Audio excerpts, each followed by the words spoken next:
ഒരു ശബ്ദം, ഏതാനും അക്ഷരങ്ങൾ മാത്രം. പക്ഷേ അതിനുള്ളിൽ ഒളിഞ്ഞിരിക്കുന്നത് ഒരു ആഴത്തിലുള്ള ആത്മീയ രഹസ്യമാണെന്ന് നിങ്ങൾ കേട്ടിട്ടുണ്ടോ? ഈ അസാധാരണമായ നവഗ്രഹ മന്ത്രം എന്താണ്? ഇത് എന്തുകൊണ്ടാണ് ചില ആത്മീയ പാരമ്പര്യങ്ങളിൽ നവഗ്രഹങ്ങളുമായി ബന്ധപ്പെടുത്തി കാണുന്നത്? ഈ ശബ്ദങ്ങൾക്ക് പിന്നിലെ ആശയം എന്താണ്? ഇന്നത്തെ വീഡിയോയിൽ ഈ ചോദ്യങ്ങൾക്കുള്ള ഉത്തരം നമുക്ക് വിശദമായി മനസ്സിലാക്കാം. എല്ലാവർക്കും പുതിയൊരു വീഡിയോയിലേക്ക് സ്വാഗതം. വീഡിയോ അവസാനം വരെ കാണുക, കാരണം ഈ മന്ത്രങ്ങളുടെ യഥാർത്ഥ ആശയവും ഇത് മന്ത്രിക്കുമ്പോൾ നിങ്ങൾ ശ്രദ്ധിക്കേണ്ട പ്രധാന കാര്യങ്ങളും എന്തൊക്കെയാണ് എന്ന് അറിഞ്ഞതിന് ശേഷം മാത്രം ഇത് ഉച്ചരിക്കുക. നവഗ്രഹ മന്ത്രം എന്നത് എന്താണ്? ഒരു ചെറിയ വിത്തിനുള്ളിൽ ഒരു വലിയ വൃക്ഷത്തിന്റെ സാധ്യത ഒളിഞ്ഞിരിക്കുന്നത് പോലെ ഒരു ചെറിയ ശബ്ദത്തിനുള്ളിൽ വലിയ ആത്മീയ ശക്തി അടങ്ങിയിരിക്കുന്നു എന്നതാണ് ഈ മന്ത്രത്തിന്റെ അടിസ്ഥാന ആശയം. ഇത് സാധാരണ വാക്കുകളല്ല, അവ പ്രത്യേകമായ ശബ്ദരൂപങ്ങളാണ്. വേദതാന്ത്രിക പാരമ്പര്യങ്ങളിൽ ശബ്ദത്തിനും സ്പന്ദനത്തിനും വളരെ വലിയ പ്രാധാന്യം നൽകിയിട്ടുണ്ട്. മന്ത്രജപം വഴി മനസ്സിനെ ഏകാഗ്രമാക്കാനും ധ്യാനാവസ്ഥ ആഴപ്പെടുത്താനും ആത്മീയ ചിന്ത വളർത്താനും സാധിക്കുമെന്ന് പല സാധകരും വിശ്വസിക്കുന്നു. ഈ മന്ത്രത്തിന്റെ ശബ്ദക്രമം ഇത് സാധാരണ ഭാഷയിലെ ഒരു വാക്കല്ല, ഇത് ഒരു കൂട്ടായ്മയായി ചില ആത്മീയ പാരമ്പര്യങ്ങളിൽ പരാമർശിക്കപ്പെടുന്നു. എല്ലാ ഗ്രന്ഥങ്ങളിലും ഒരേ രീതിയിൽ കാണുന്ന ഒരു പൊതുവായ വ്യാഖ്യാനം ഇതിനില്ല എന്നത് മനസ്സിലാക്കേണ്ടതാണ്. വേദജ്യോതിഷത്തിൽ നവഗ്രഹങ്ങൾക്ക് വളരെ പ്രധാനപ്പെട്ട സ്ഥാനമാണ് നൽകിയിരിക്കുന്നത്.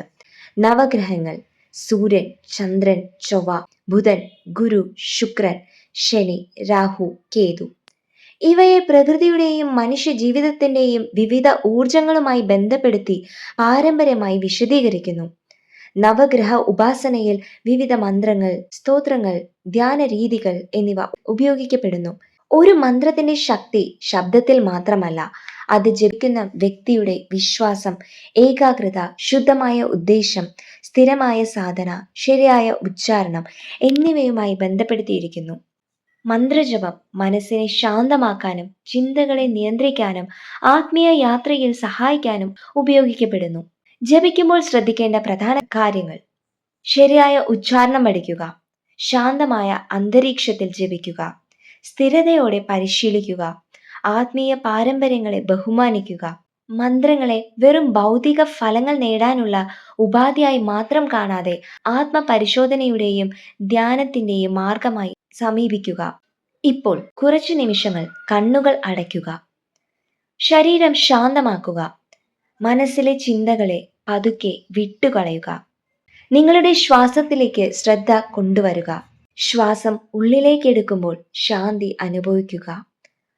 ശ്വാസം പുറത്തേക്ക് വിടുമ്പോൾ എല്ലാ മാനസിക ഭാരങ്ങളും വിട്ടുകളയുക. ഇനി നമുക്ക് ഈ പവിത്രമായ മന്ത്രം 3 നിമിഷത്തേക്ക് കേൾക്കാം. അസംബഗശരകൻ അസംബഗശരകൻ അസംബഗശരകൻ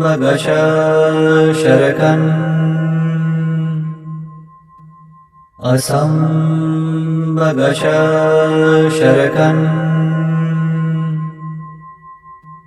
അസംബഗശരകൻ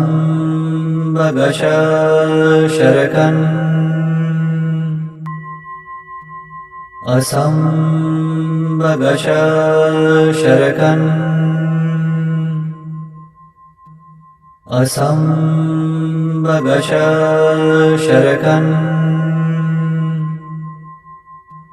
അസംബഗശരകൻ അസംബഗശരകൻ അസംബഗശരകൻ അസംബഗശരകൻ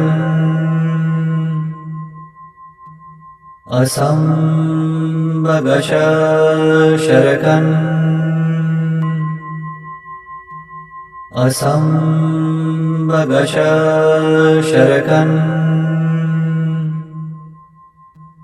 അസംബഗശരകൻ असम्बगशरकन्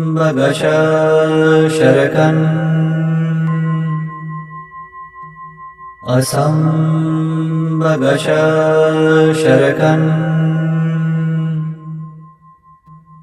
असम्बगशरकन्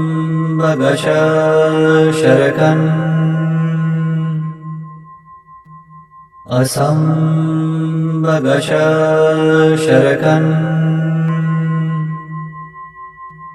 असम्बगशरकन् असम्बगशरकन्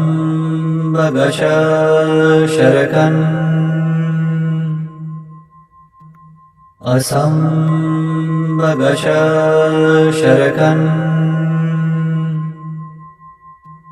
असम्बगशरकन्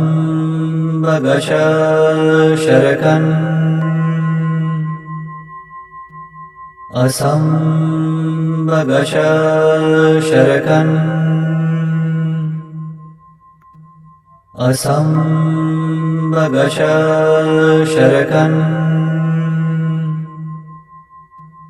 असम्बगशरकन्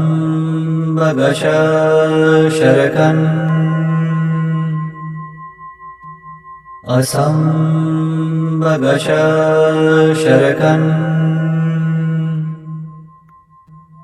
असम्बगशरकन्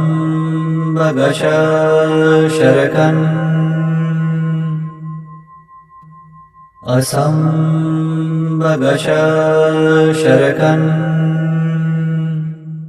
ഓം ശാന്തി ശാന്തി ശാന്തി.